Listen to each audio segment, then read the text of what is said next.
ഈ സംഭവം നടന്നതിന് ശേഷം സാധാരണ ഇപ്പോൾ രജനീഷ് ആനന്ദൊക്കെ മരിച്ചിട്ട് കേരളത്തിൽ ഇത്ര വലിയ കലാപങ്ങളൊക്കെ ഉണ്ടായി, വലിയ പ്രതിഷേധങ്ങളും പ്രക്ഷോഭങ്ങളും ഒക്കെ ഉണ്ടായി. എന്നാൽ ഈ ഇത്രയും വലിയൊരു സംഭവം, അതായത് അക്ഷരാർത്ഥത്തിൽ ഈ അധ്യാപകരൊക്കെ ആ പേരിന് പോലും അർഹതയില്ലാത്ത ആൾക്കാർ അതിനകത്ത് താമസിക്കുന്നുണ്ടെന്ന് നമുക്ക് മനസ്സിലായി. കാരണം അല്ലെങ്കിൽ SFI സംസ്ഥാന പ്രസിഡന്റ് പറയുന്ന പോലെ തന്നെ ഈ ഇത്രയും ഒരു കാരുണ്യത്തിൻ്റെ ഒരു അംശം പോലും അവർ കാണിച്ചില്ല. കാരണം ഇങ്ങനെയുള്ള അപകടങ്ങളോ ഒക്കെ നമ്മൾ ചിലപ്പോൾ കോളേജുകളിൽ ഉണ്ടായെന്ന് വരും. പക്ഷേ അതിൻ്റെ പിന്നീട് ഈ പ്രിൻസിപ്പലായാലും ഈ റാമിനെ നമ്മളതിൻ്റെ കൂട്ടുന്നില്ല. മറ്റുള്ള അധ്യാപകരുണ്ടല്ലോ അവിടെ.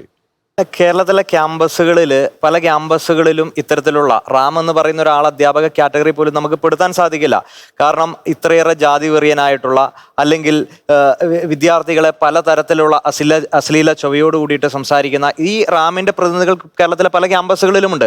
അത് നമ്മൾ അഡ്രസ്സ് ചെയ്യപ്പെടേണ്ട ഒരു വിഷയമാണ്.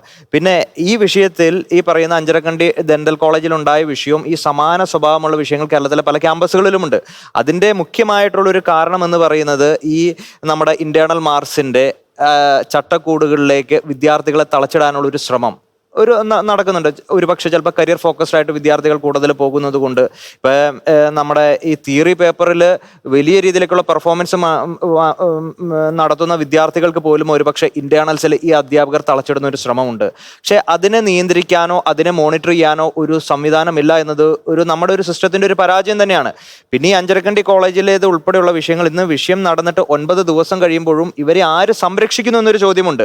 ഒരുപക്ഷെ ഇത്തരത്തിലുള്ള ഒരു മാനേജ്മെന്റിന് ആണോ ഈ കേരളത്തിൽ ഒരു സമഗ്രാധിപത്യ ശൈലിയോട് കൂടിയിട്ട് അവിടെ നിലനിൽക്കാൻ പറ്റുന്നുണ്ട് എന്നത് പൊതുസമൂഹവും എല്ലാവരും വളരെ ഗൗരവകരമായിട്ട് ചിന്തിക്കേണ്ട ഒരു വിഷയമാണ്. 9 ദിവസം കഴിഞ്ഞിട്ടും ഈ റാം എന്ന് പറയുന്ന അധ്യാപകനെ നമ്മളാരും കാണുന്നില്ല, അല്ലെങ്കിൽ പൊതുസമൂഹം ആരാണ് മാനേജ്മെന്റ് എന്ന് പോലും അറിയുന്നില്ല.